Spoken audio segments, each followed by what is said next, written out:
Good Saturday, noontime here in the eastern United States. Today's live stream is going to be initially based on the science update we provided 3 days ago, Wednesday, December 23rd, 2020. So you can go to guymcpherson.com and find that science update. And I'm going to start the conversation with a brief overview of that update. Before I go there, though, I want to acknowledge the people who joined this channel as a member during this month, December 2020. In reverse chronological order, they are Eric Genest, Grateful Dan, Looking for Truth, No Representation, E.L.S.I. Robert Frayne, Susan LeCamp, David Jenkins, Anthony J.H.1234, Tree Lind, David Story, Celestial Woodway, and Mark Garabedian. I apologize for any mispronunciations along the way there. Thanks to all of you for joining. Thanks to those who rejoined. Your total time as a member continues to be upgraded even if you take a break. So thanks to those who rejoined, and huge thanks to those who upgraded their memberships as well. So thanks everybody. We appreciate your involvement in these live streams. Okay, first a little overview from the science update we released just 3 days ago. I referred to a paper in livescience.com that referred to a peer-reviewed paper that was published October 9th, 2020 in Nature Communications by Sultan and colleagues. And the paper indicates that the tides, which of course are controlled by the moon, the tides affect how much methane is released from sea floor sediments. Low tides means less water on the underlying substrate on the sea floor sediments. And so low tides means less pressure and more methane release. Whereas high tides create more pressure, there's more weight on the underlying material, and therefore less methane emission. This research was conducted in the West Svalbard region of the Arctic, with the findings published again October 9th, 2020 in the journal Nature Communications. And it indicates that slight pressure changes can release significant amounts of methane. According to one of the co-authors of the study, quote, "This is a game changer and the highest impact of the study." Methane, of course, is an enormously powerful greenhouse gas in the atmosphere. And as a consequence, when the large methane that is lying on the seafloor, when that is released, there is dramatically increased potential to trap greenhouse gases. So people have been pointing out the potential for large methane releases since at least 2008, when Natalia Shakova and colleagues pointed out the potential for a tremendous methane release. That was in 2008, so more than 12 years ago now. They delivered that presentation at the European Geophysical Union meeting from 2008. And since then, there have been several peer-reviewed papers that have confirmed that methane from the relatively shallow seafloor, especially the East Siberian Arctic Shelf, has a potential to profoundly increase the overall planetary temperature. This is an important point that is often ignored, downplayed, or even disparaged. The idea and the data are sometimes disparaged by people such as Professor Michael Mann at Pennsylvania State University. In that science update from 3 days ago, I pointed to the peer-reviewed article, and I'd like to quote what I think are the most important lines from the peer-reviewed paper, which appeared in Nature Communications again on October 9th, 2020, this from the abstract, tides significantly affect the intensity and periodicity of gas emissions. These observations imply that the quantification of present-day gas emissions in the Arctic may be underestimated. Sea level rise may partially counterbalance the potential threat of submarine gas emissions caused by a warmer Arctic Ocean. This final sentence in the abstract represents pure hopium to me. So now we're cheering for sea level rise because the heavy water that results from that is going to tamp down the amount of methane released. Almost every other article I read about sea level rise indicates that it's the worst thing that could possibly happen, that it will lead to the demise of civilization and therefore the demise of all life on Earth. But no, this paper expresses considerable concern about methane release and then concludes in the abstract with, sea level rise may partially counterbalance the potential threat of submarine gas emissions caused by a warmer Arctic Ocean. I don't think sea level rise is necessarily a good idea. I can't imagine the authors of this paper, Sultan and colleagues, think so either, but there you have it. We're looking for hopium anywhere we can find it. Finally, I finished that live stream from a few days ago with 10 signs that Earth's climate is off the rails, that from livescience.com. Love the subhead, Our Planet's Climate is Bananas.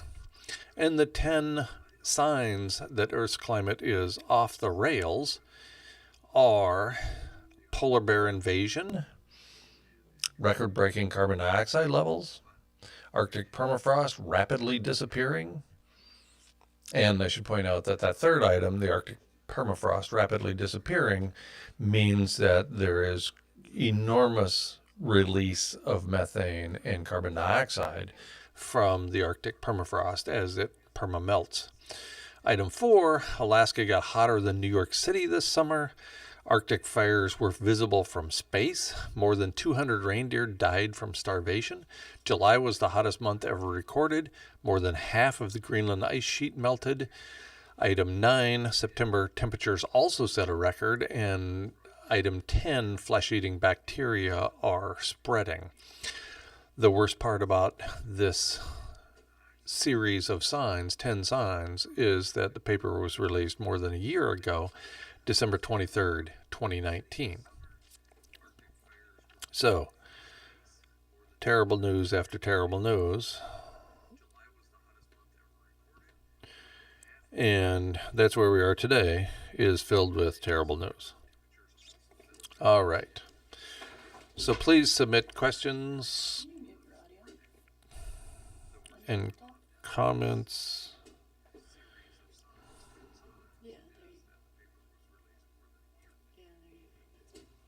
Okay. Apparently we're having some echo or some feedback. I think maybe I just got rid of that through none of my own doing, obviously. I think Pauline just got rid of that. So thanks to Mark for pointing it out, and thanks to Pauline for fixing my overall ludism when it comes to all things technological. Alrighty then. I think Mark's the only one there. Mark, you're the only one here, and so if you don't have any comments or questions, I'm just going to talk to myself. Which is fine, because I hardly ever get into an argument that way. Hardly ever. I won't say it never happens. See, it's happening right now. But I hardly ever argue with myself. Alrighty. Maybe this day isn't the best day for a live stream. Saturday, the day after Black Friday. I should point out why it's called Black Friday. I didn't know. I looked it up. And the accountant's ledger book is comprised of red items. That's when you're in the red when something costs. And also black items. And the black items are the ones that are positive. They're the ones that made money. So In the black means you made money that day or with that particular item in the ledger book. So Black Friday, of course, refers to all of the businesses and stores making money. That is in the black. And that's, of course, the biggest shopping day of the year here in the United States. Needless to say, I didn't partake this year, or any year within memory for that matter. But for many stores, it's the only way they stay in business is because of the day after Thanksgiving in the United States and the people going out and spending money. All right.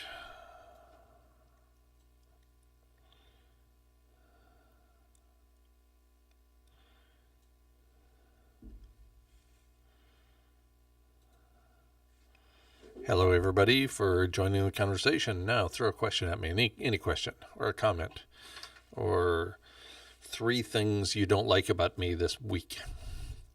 Okay, if you can't come up with a week, how about a month? Surely there are 3 things you don't like about me within the last month. How about the year? Nothing? Everybody loves me. This is awesome. No comments are appearing.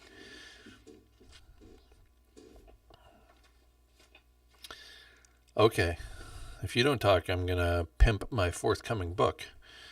I had a book published on January 1st, 2005 called Killing the Natives. Has the American Dream Become a Nightmare? It looks like this. And you would think that I would have been able to answer the question in one book and therefore, in one word, and therefore the page would have been the book would have been pretty thin. I could have just answered with one word, has the American dream become a nightmare? Yes. Yes, it has.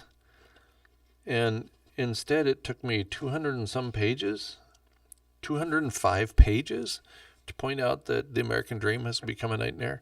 Anyway, we're going to release a revised version of this book very early in the coming year, 2021. We're shooting for January 1st because this book was officially published January 1st, 2005, although I received some advance copies before then. So we're thinking about releasing a second version called Killing the Natives, a critique or something like that. And it will point out the things I got wrong and the things I got right about this book published in 2005. Some of the stuff I got wrong is really hilarious, and so that'll make for fine reading. 9 chapters in the book, preceded by a preface or a foreword and an afterword, and the revised book will include the original material, and at the end of each of those sections, 9 chapters in the foreword and the afterword, I will provide a note of a page or 2 or 3 indicating how ridiculous I was in the earlier version based on new evidence. And I will present that newer evidence in my commentary on each of those sections. So you can look forward to that.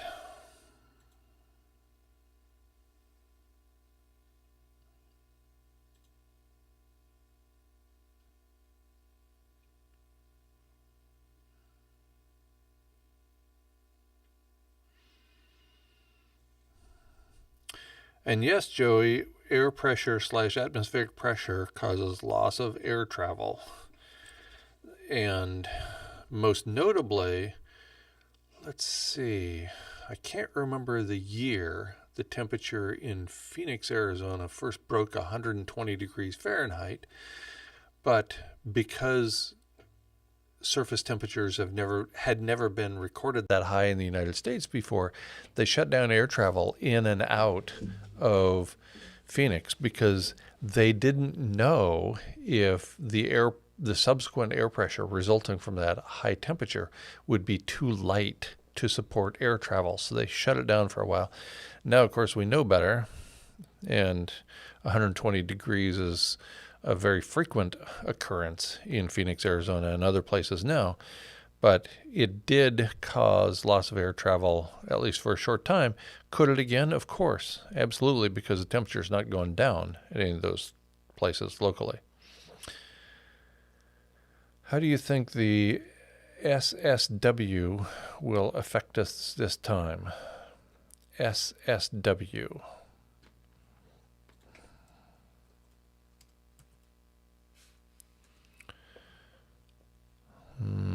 South-Southwest, School of Social Work,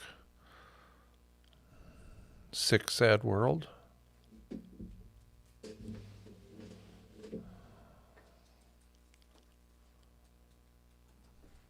Please, Alex, let me know what you're talking about. SSW. Sudden stratospheric warming. Ha! I've got it figured out. Yes, sudden stratospheric warming, also known as Rossby waves, and this coincides or is consistent with the polar vortex. So, how do I think the sudden stratospheric warming will affect us this time? And much the way it did last time, I suspect there will be high temperatures further more north than down here in the south, as there already are. Yesterday and the day before, it was warmer in New York City, Connecticut, and Vermont than it was here in Central Florida. And so this disruption atmospherically will continue to lead to the same kinds of weather phenomena that we've been seeing so far, and the results, which include more frequent and larger and more catastrophic fires, for example, in places that are not typically characterized by those kinds of big fires and those kinds of frequent fires. They will also lead to loss of habitat for various species, which is not something that is documented particularly well. In fact, the United States Fish and Wildlife Service still has no definition of habitat. So conservation biologists finally got around to publishing a paper on the topic, a peer-reviewed article in Wildlife Society Bulletin in 1997 called The Habitat Concept and a Plea for Standard Terminology. It's by a graduate student I worked with at the University of Arizona, Linnea Hall, and her academic advisor, Paul Krausman, and her husband, who's also an academic, Michael Morrison. And so finally, more than a century into people talking about, discussing, describing, and concluding what habitat is and what it means, finally in 1997, only 23 years ago, the Habitat Concept and a Plea for Standard Terminology was published, and it points to reasonable interpretations of the word habitat with respect to species on Earth. So that was a welcome message. Let's see.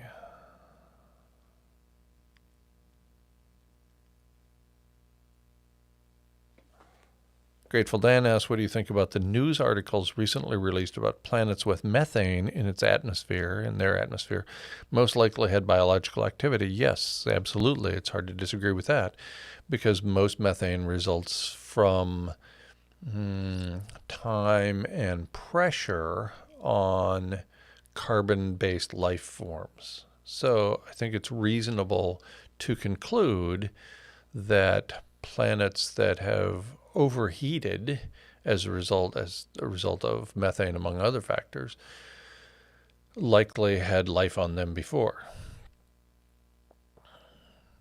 I suspect, given the enormity of the multiverse, that there are many life forms out there, and that was a conclusion by a book called Many Worlds in One by a Russian quantum physicist, Valenkev, I think was his name.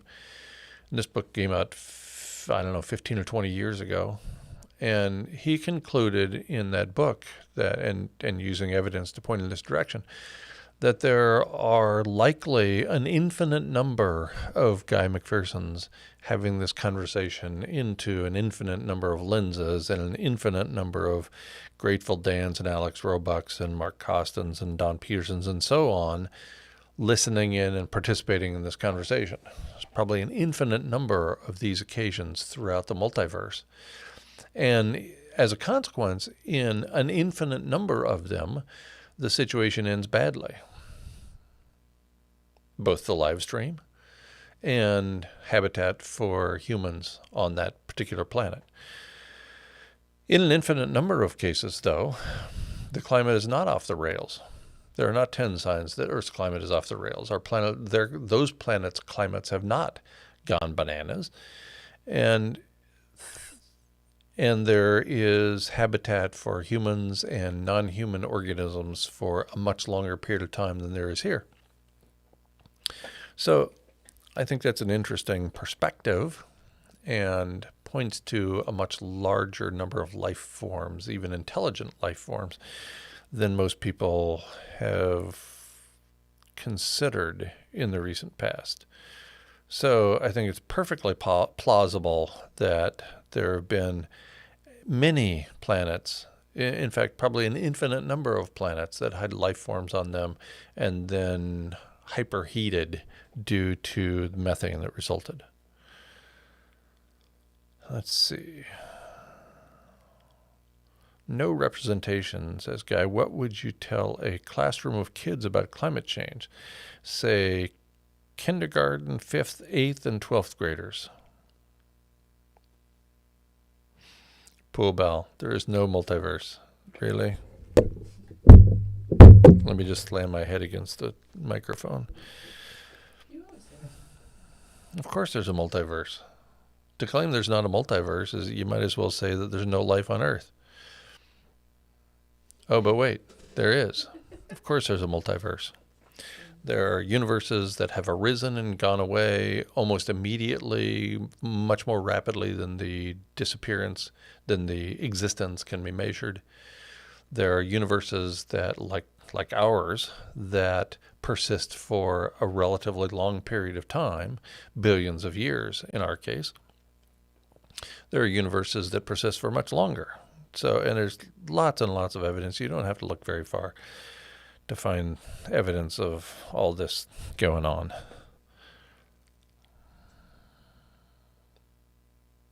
Okay. Don asks, with all the flooding I've seen around the world, I suspect COVID is just one round of new viruses. Yes, I would say so. In fact, in one of these videos, a month or so ago, I pointed to thousands of new viruses that were appearing as glaciers melted. So, yeah, lots and lots of viruses on the way. Oh, back to no representations question. What would you tell a classroom of kids about climate change? Say a kindergarten, 5th grade, 8th grade, and 12th graders. Well, I've actually been in this situation on my speaking tours, and with young people, say kindergarten and 5th grade, as I did in my classrooms in various universities around this country for years, and in Europe for that matter, I make it a question and answer exercise with me asking the questions. What do you know? What do you understand is the situation with respect to planetary warming? What does climate change mean? What does it mean to you? And so on. And then I would ask questions about habitat. So I would turn it on the students to get an understanding of their knowledge and their ability to articulate that knowledge. And by asking questions, they would learn from each other. It was surprising how much they knew. And it was also surprising to me how quickly kindergartners and 2nd graders caught on to the idea of habitat and what it means when habitat goes away. I think with kindergartners, probably through 2nd or 3rd grade, those young people are so adept at living in the moment that there is very little a person could say that would make them feel terrible for very long.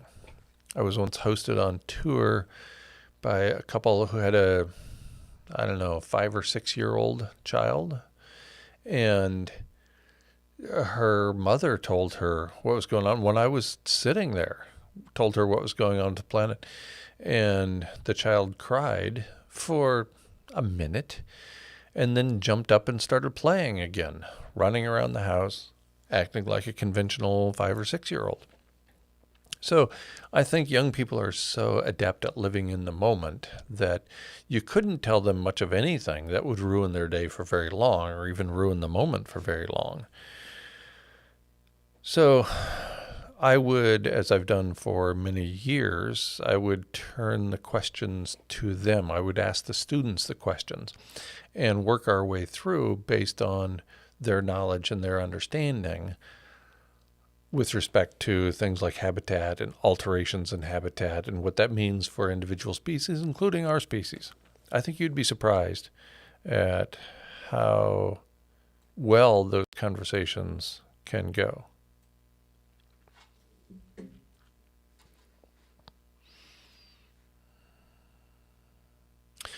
Desiree, yes, indeed. If methane is affected by the moon, it's actually the tides that are affected by the moon. Is there any research yet on the correlation with increasing methane and high tides? Is this a possibility? Actually, it's the low tides that cause methane release, and that was the point of the paper in Nature Communications, published October 9th, 2020, Impact of Tides and Sea Level on Deep Sea Arctic Methane Emissions.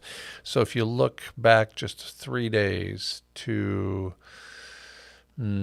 December 23rd, 2020 at naturebats.guyMcPherson.com, you can find a link to the paper and a link to the paper in Live Science, livescience.com, that indicates the evidence for lower tides causing less mass on the substrate and therefore allowing methane to be released into the atmosphere.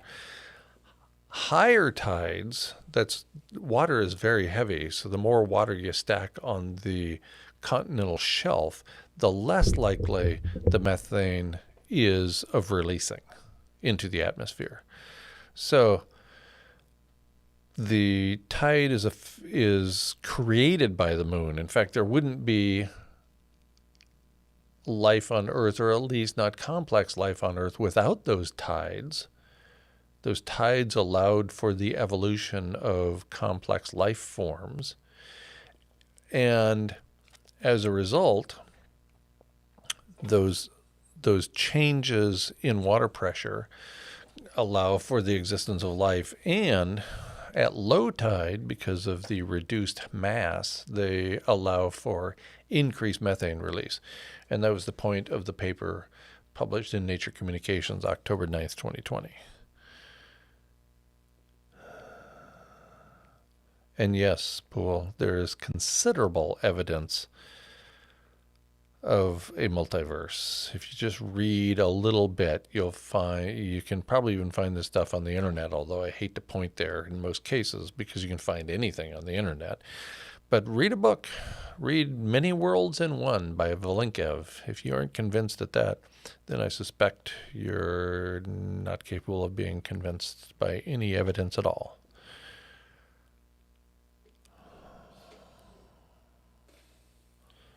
Thanks for the link. Kevin Hester gives a link to pestilence, another consequence of losing the cryosphere and the permafrost. And that blog post at kevinhester.live from August 21st of this year indicates that more pestilence is on the way.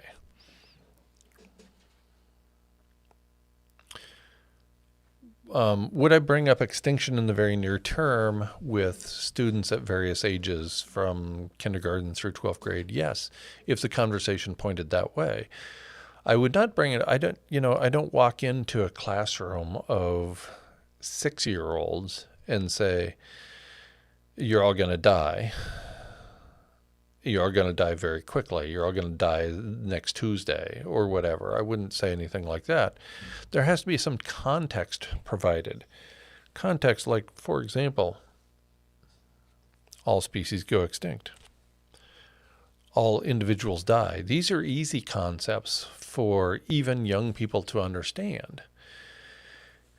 And so once we've made those points, once we agree that everybody dies. By the way, there's a great Louis C.K. video on him discovering when everybody dies. And it was pretty earth-shattering for him, as you can imagine. He tells it in a really funny manner. But everybody figured this out. I'm pretty sure that by the time people are 12 years old, they know not only that everybody else dies, but also that they die as an individual. And that's what we're really talking about here. That's the existential threat that is in the back of people's minds, pretty much all people. So would I bring it up? Would I bring it up that you're going to die and there's going to be soon? It depends completely upon the situation. There are a lot of things I don't bring up in a classroom or in a conversation that I know because they aren't relevant to the conversation. On the other hand, if the teacher asked me to come to the classroom and talk about near-term human extinction, then that tells me that the teacher has provided some form of preparation for the students. And so it's not off limits as long as it's introduced in a relevant manner. If a student was interested in a career in AQ, how would you advise? You're going to have to start providing some indication what your acronyms mean. Because I don't know what the hell AQ is. Alternative questioning?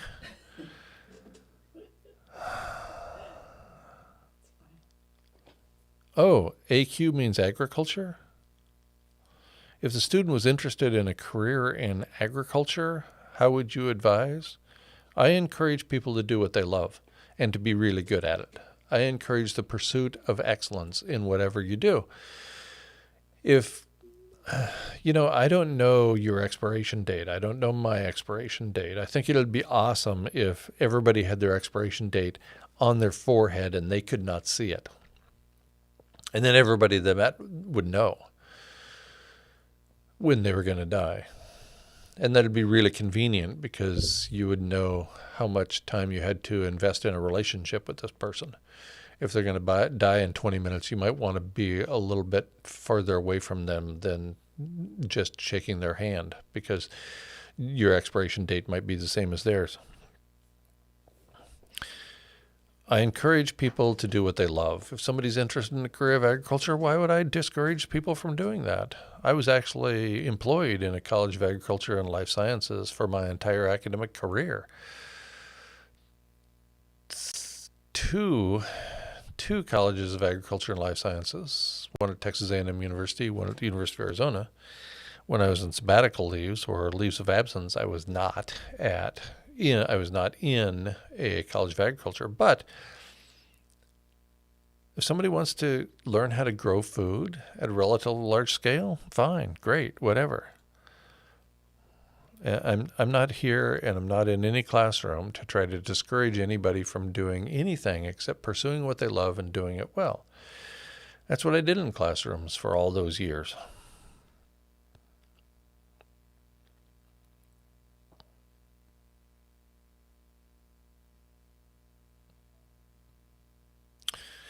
Lowy says the IPCC and United Nations, the IPCC is part of the United Nations, by the way, have adapted their expectations pretty much to your outlook without a concrete timeline.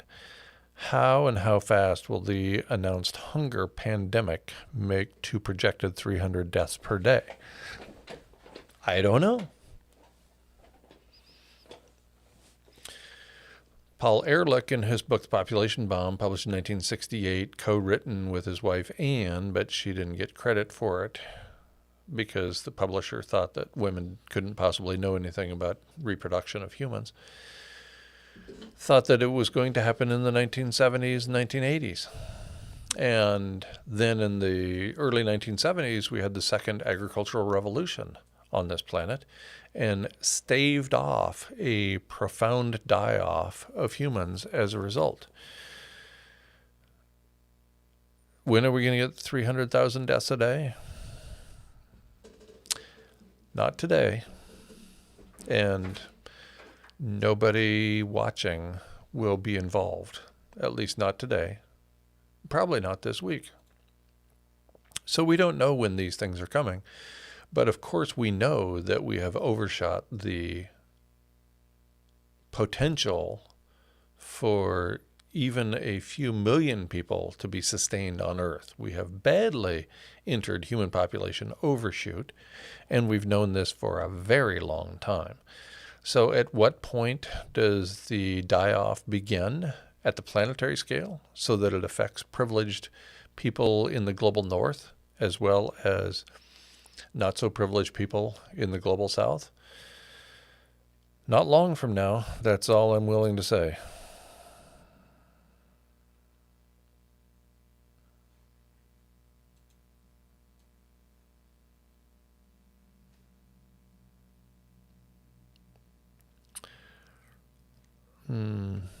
Just thought I'd show your comment there, Pool Bell. It's science fiction, you moron. Wanna bet?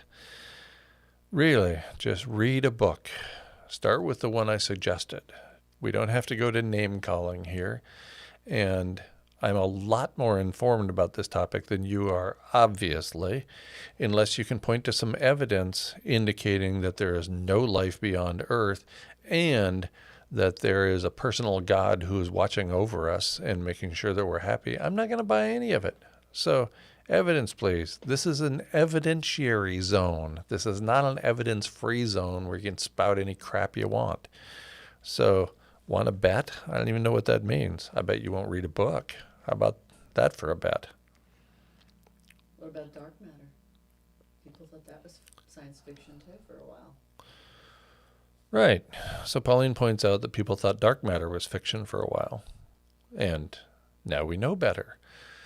Evidence continues to accumulate, but the evidence for other, quote, intelligent life forms in the multiverse, the evidence for a multiverse is overwhelming at this point.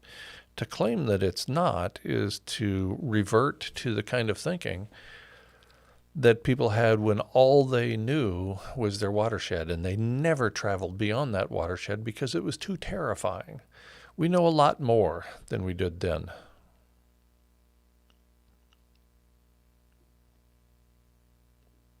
It's like flat Earth. UN spokesperson, Don writes, UN spokesperson I heard was saying 250 million are at risk of famine in Africa very soon. Yeah, I guess it depends upon how you define very soon. Within the cosmic time frame, things are happening very quickly. This is the most rapid warming of the planet and the most rapid mass extinction event as a result that we know about. But at the planetary level, it seems like things are going slowly. Right? So at the level of you and me, we get up every day and things appear to be just fine, and there's still food at the grocery store, and there's still fuel at the filling station, and there's still ice cream at the Dairy Queen and all those other places that sell that nasty, horrible, bad for you stuff that I so much enjoy.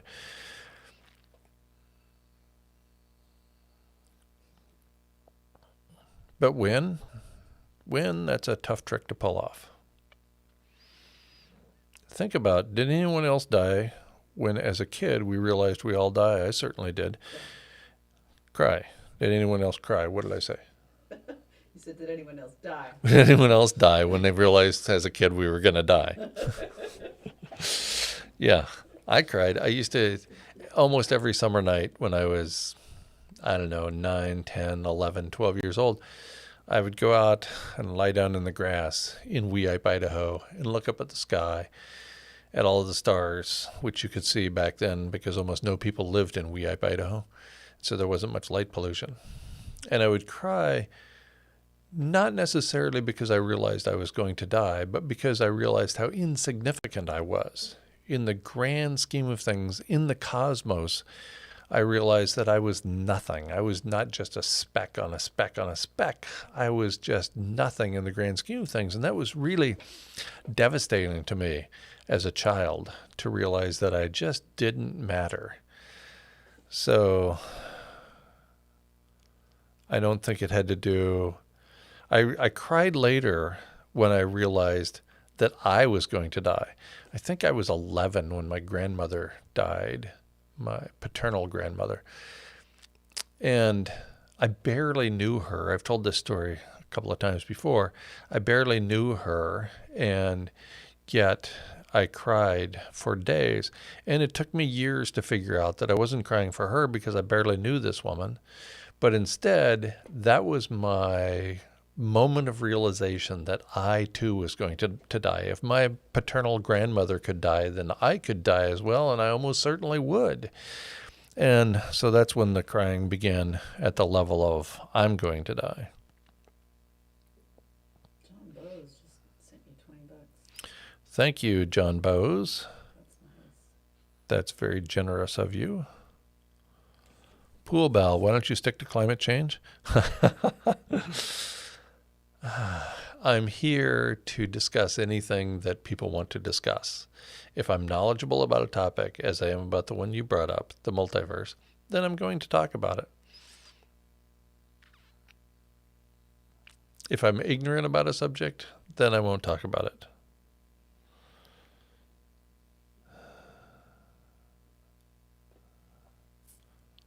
And Let's see. you admit to many things that you don't talk about. I don't talk about a lot of things, an enormous number of things. Of course, no representation says I cried when my cat died as a kid. Still cry about it. Turns out feelings don't just vanish. That's right. They don't just vanish. And a particularly important event for me was the grief recovery workshop I participated in January of 2014, in which we discussed grief, and specifically grief recovery. And almost nobody talks about that because there's no money in it. There's money in people remaining in various stages of grief, going back and forth between Elizabeth Kubler-Ross's 5 stages of grief. That's what makes money for therapists and counselors. Grief recovery is a whole nother kettle of fish. Celestial Woodway asked, do you believe in any gods or afterlife? No. Seems like people who think they're going to heaven don't worry about climate change on Earth. I suspect that's right. That if you believe in an afterlife, if you believe you're going to heaven, then all you have to do is get your own spiritual house in order, and all is going to be well. But if we instead act as if there is one life, we each get one life, then maybe we live with greater urgency. Maybe we act as if the people around us matter because there's nothing coming afterwards in terms of benefit or punishment for those people around us. No representation. Are you a favor of GMO foods then, Guy? No. How did you get that idea? Oh, well, we'd have a mass die-off without them. No, I'm a fan of taking individual action that matters. This is why I left active service at the university at the age of 49, negotiated for emeritus status, and lived off-grid for more than a decade, is because I thought this was the kind of action that, or series of actions, that if followed by a lot of people would make a tremendous difference. So I grew a lot of food, all organically, even beyond organic.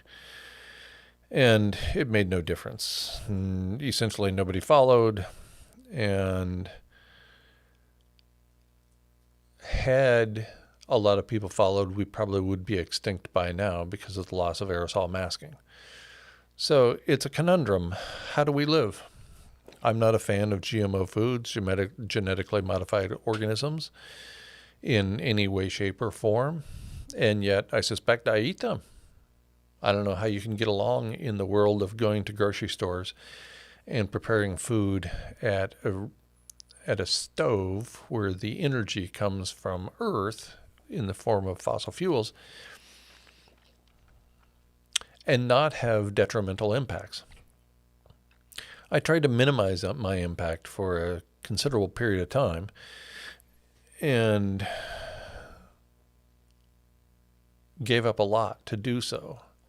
I sacrificed a great deal to learn how to grow my food and then grow my food. One of the things that I did as a consequence was I'd been hunting and fishing for a long time, since I was a kid, basically. But I hadn't killed an animal myself for quite a few years until I got to the homestead in New Mexico. And then I killed goats because there were too many goats in the area. Nobody was interested. So I killed and ate goats. And there's a lot of adverse emotions that come from killing any animal, much less animals that are your friends. And I challenge anybody to come up with anything cuter and smarter than a goat. They are playful, they are fun, they're smart, and yet when you have too many of anything, the decent thing to do is to remove some of those individuals in a humane manner. And so that's what I did.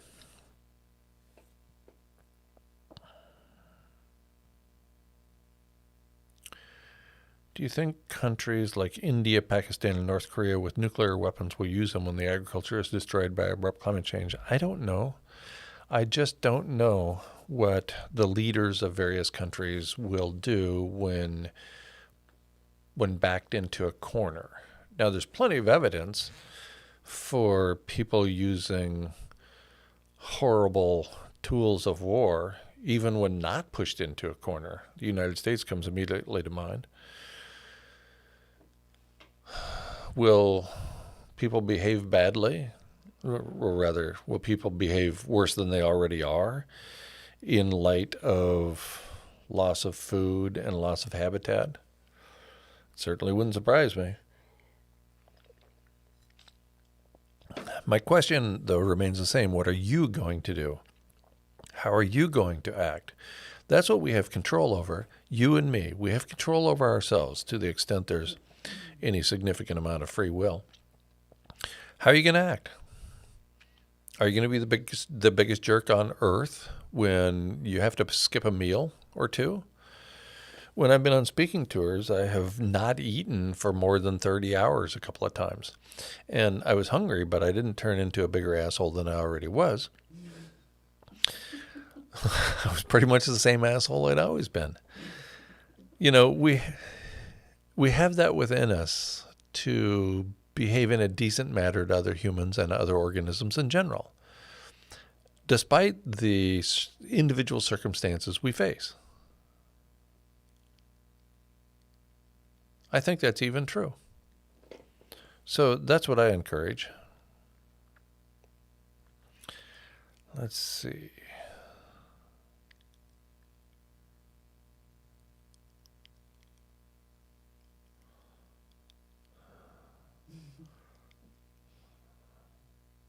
Thank you, Back to Earth 63.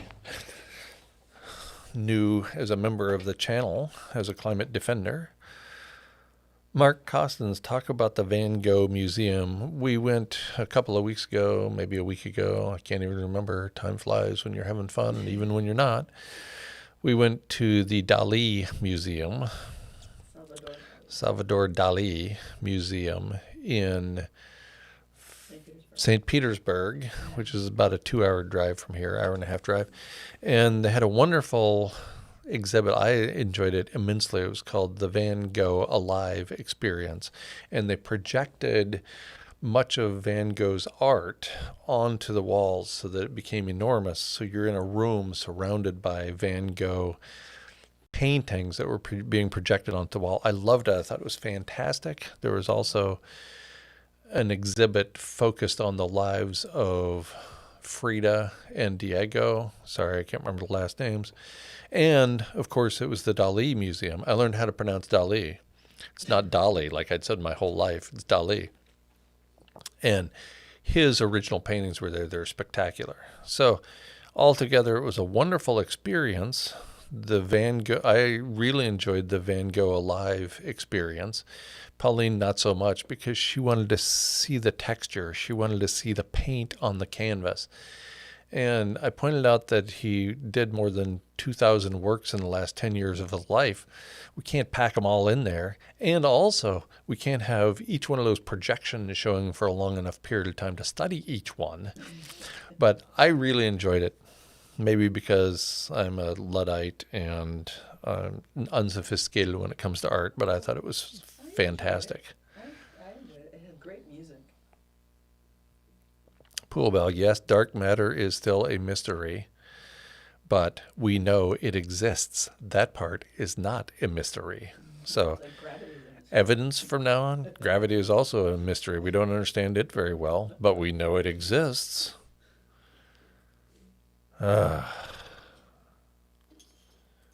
Mystery is not evidence. And mystery, by the way, is not spelled like that. Okay.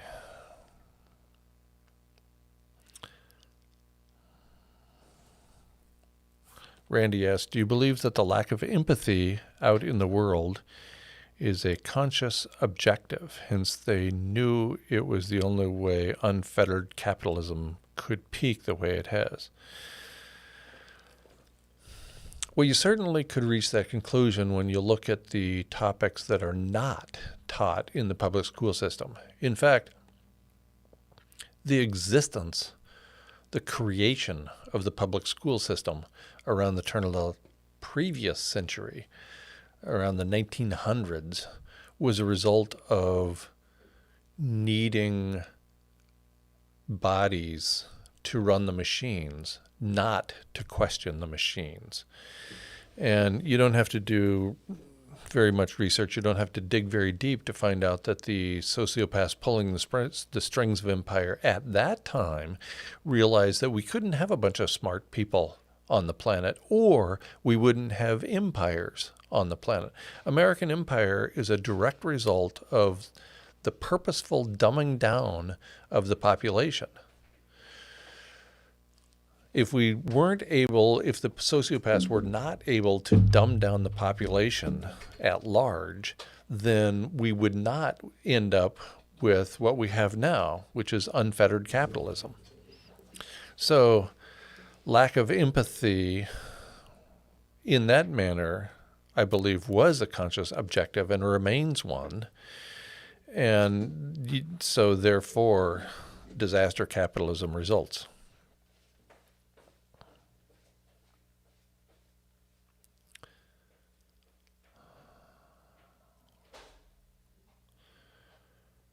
Delana writes, is our DNA largely made up of virus or viruses, so our immune system remembers it and can defend against it?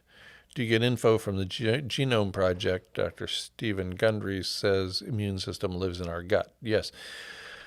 Our gut provides a tremendous amount of immunity for things we take in to our gut. I do not follow the Genome Project, and I don't know enough beyond that to comment further.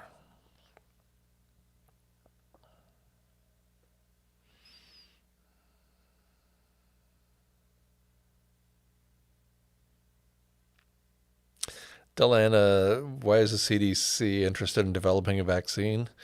I think one of the reasons, I think there are at least two reasons. One, it's the fast way. And in this society, United States, Western Europe, Japan, etc., we've been interested in the fast way. Whatever gets us there quickest is the way we're going to pursue. So instead of recovered plasma, let's go with the rapid route of giving a shot. Also, and this is fundamentally important to understanding this country and this culture. It's about the money. It's about the money specifically for relatively few individuals.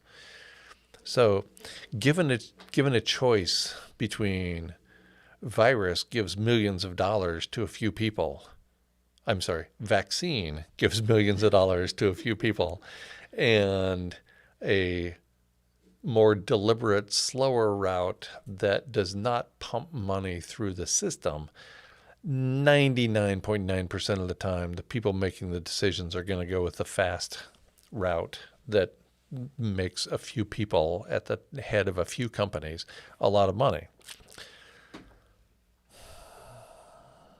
So I think that's two reasons why the CDC would rather develop a vaccine instead of making copies of recovered plasma.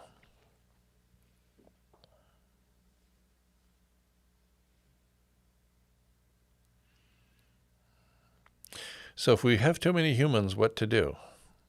That's a fine question, Delana. I'm not a fan of killing off a bunch of them. Free birth control. I mean, let's prevent those lives to begin with. And this is something that I've been writing about for years and teaching in my classes, including in this book, Killing the Natives. You know, I point out in this book that at the time that I was doing the research for the book, people were seriously interested in continuing Homo sapiens in space.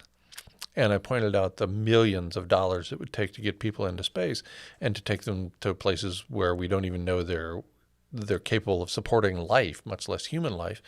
Millions and millions of dollars per person. Or we could pass out condoms for free, less than $1 each. That makes sense to me. What to do with the too many humans? Stop making more of them, for one thing. And that's a tough battle because you're trying to fight against evolution, natural selection, evolution by natural selection. And good luck with that, because it hasn't worked ever in the history of our species or any other. That's how species become successful. That's how they persist, is through making copies of themselves. What to do? Stop making more. No, I have not looked into Robert F. Kennedy Jr.'s research into vaccine safety. Thank you, Rose Petal. Welcome to this channel as a climate defender. Welcome aboard.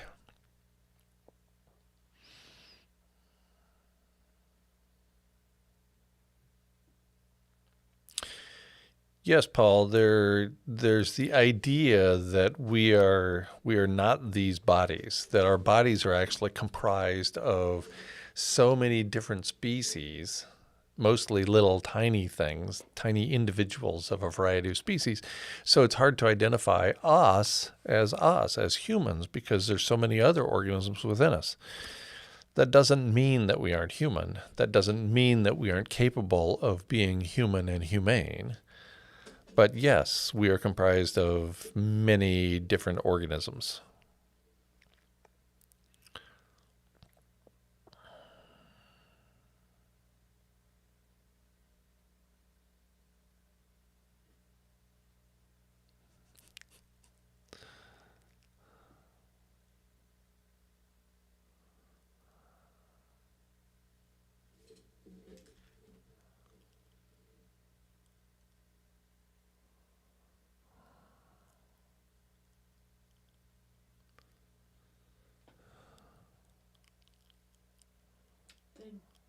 Do you see Rose Petal's comment? I see a comment that says, how do you think the recent sudden stratospheric warming will affect the Arctic refreeze / subsequent methane release? So the heat blob is pushing the cold Arctic air to lower latitudes, and it's also taking warm air up to higher latitudes. So I think it's going to continue along the same bad path that we've been on for a while. The mixing in the stratosphere is going to cause warming in the Arctic, and that's bad news. Thank you, Students for Our Revolution. Thoughts on Bruce Lee? That's that's fairly open-ended question for somebody who doesn't watch movies. I've been to his gravesite, though. I was at a cemetery. I didn't know he was buried there, and I'm wandering around, and there's big... I see it from a distance. There's a bunch of flowers, and people put gifts down, and so I wandered over there, and sure enough, it was Bruce Lee's headstone. That's really all I know about Bruce Lee, is that he's dead. And he was a martial artist, apparently good at it, and an actor. Sorry, I don't have much more to say. Even for $1.99, I appreciate the donation. If everybody would do that when they ask me a question, my life would be so much better. Actually, I'd eat so much more ice cream, so my life would be so much worse. So thank you for the donation. I'm sorry, I don't have much to say.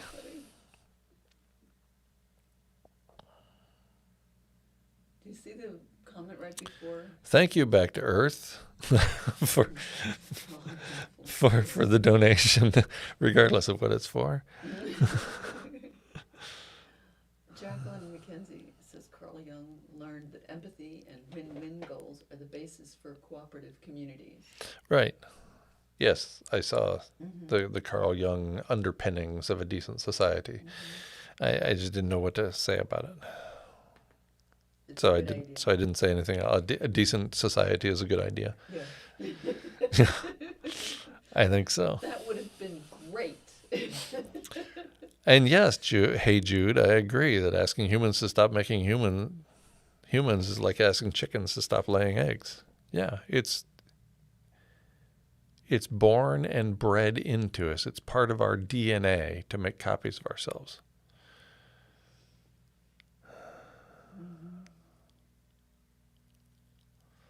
Jacqueline, you're amazing. We can go without food for long periods. I have thrived on just water for as long as 21 days. I've thrived on just water for the entire length of these live stream conversations, which is more than an hour. Yes, I agree, though, that we can get by with a lot less. And having done that for more than a decade, living off-grid, trying to grow all of my own food, or essentially all my own food, and creating the skills to pursue animal husbandry, plant food, grow the food, etc., I have become a big fan of going to the grocery store. There's enormous satisfaction and gratitude associated with growing your own food, associated with eating a carrot that you grew from a seed. And I've had that. I would wish that experience on everybody. And we all make choices. I'm told every day that all of my choices are wrong by people who pursue a plant-based diet, by people who believe differently than I do spiritually, by every conceivable thing. People point out all of my flaws. Trust me, I know them all.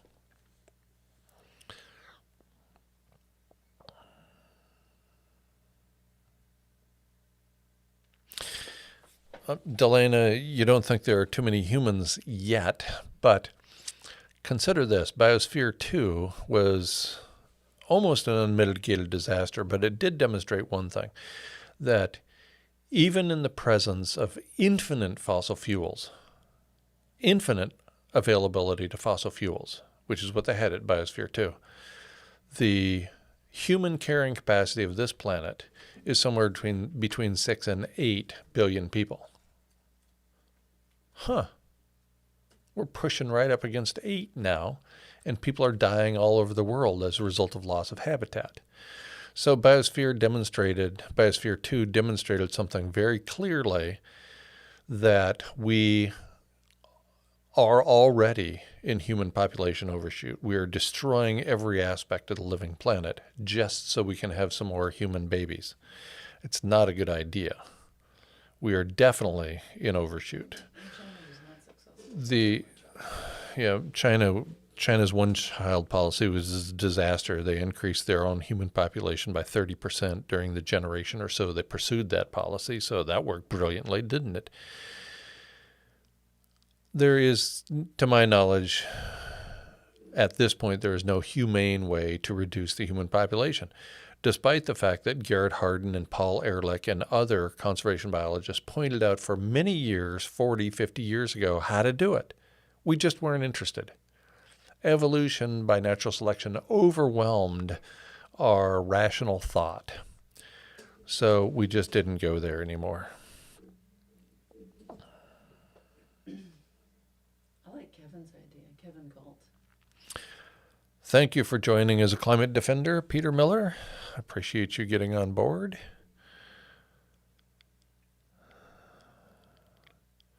Yes, you're right, Delana. Teach us how to grow our own food in an apartment. That's very challenging. There's no doubt about it. Have you tried the square foot garden on your porch? Have you tried growing any food indoors? We're doing that here on this property. Kevin Galt, that's a great idea. Pauline needs a microphone. She adds a great perspective. I'm trying to keep her busy behind the camera so she didn't make me look stupid with all of her intelligent comments. So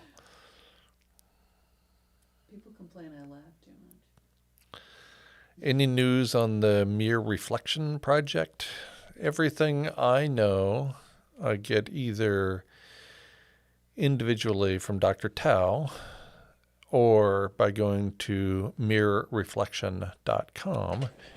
And Mere in this case is spelled M-E-E-R, mirrorreflection.com.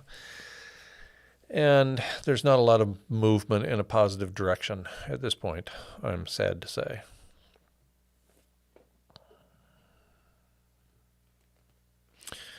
Poole, we aren't going to argue about this. I'm the one who pointed out years ago that my biggest flaw was walking away from university life. So what? Yes, I made a terrible mistake. I've admitted to that mistake many times. I walked away from university life. That was a terrible thing to do. Trying to influence people through my own actions turned out to be the wrong pursuit. No representation. Why would I want to make by with less since we are going to go extinct? That's just removing things you enjoy from your life when extinction is happening, whether you do that, which brings you joy or not. Mm-hmm. Good point. On the other hand, a little less for you might mean a little more for somebody who needs it a little more than you do. These are individual choices. Again, I don't tell people what to do. People tell me what to do every day in every aspect of my life, but that's not what I do. So I think we're going to wrap this up because we've been going for more than an hour. Yeah. And the questions are starting to lag a bit. Grateful Dan? Yes, Grateful Dan. I agree. I would love it for Peter Miller to continue his NTHE hospice conversations. They're wonderful. And there's an indication that regardless of what our knowledge bank is, regardless of what our professional pursuits are, we can contribute to the well-being of other humans. And why would we not? Since I left active service at the University of Arizona almost 12 years ago, I could have just lived large, done nothing for other people. But here I am, having a conversation with people because I think this is important. I think the intellectual and emotional responses to the idea of near-term human extinction are important, whether I get paid to talk about it or not. And so I think everybody can do things. Everybody can do something that will benefit people around them. No matter how small or minor we think it is, we can do things for other human beings that make their day better. And why would we not? Focus on planetary hospice. This is part of a focus on planetary hospice. This is the individual, how can I improve the lives of people around me approach that is one aspect of planetary hospice. The other aspects are dealing at the community level, trying to ensure through legislation and policy a reduction in racism and misogyny and so on. And as I pointed out, at the planetary level, we can push for a safe shutdown of nuclear power facilities. Thank you for the donation. Again, Students for Our Revolution, thank you for the donation. Been to his gravesite. So that makes me the death angel. He was dead before I got there. That's funny.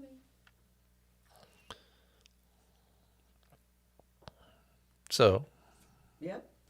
Well, thanks everyone. thank you, everybody. I really appreciate it. Thanks to those who joined the channel. I'll try to continue pointing out those folks as you join. I don't think we're going to do one of these next week. Instead, in about a week, we are going to release an 8.5-minute video called Maybe I'm Wrong. It'll be open for commentary, and it points out the many peer-reviewed journal articles that combined collectively point to our imminent demise. So I think that's going to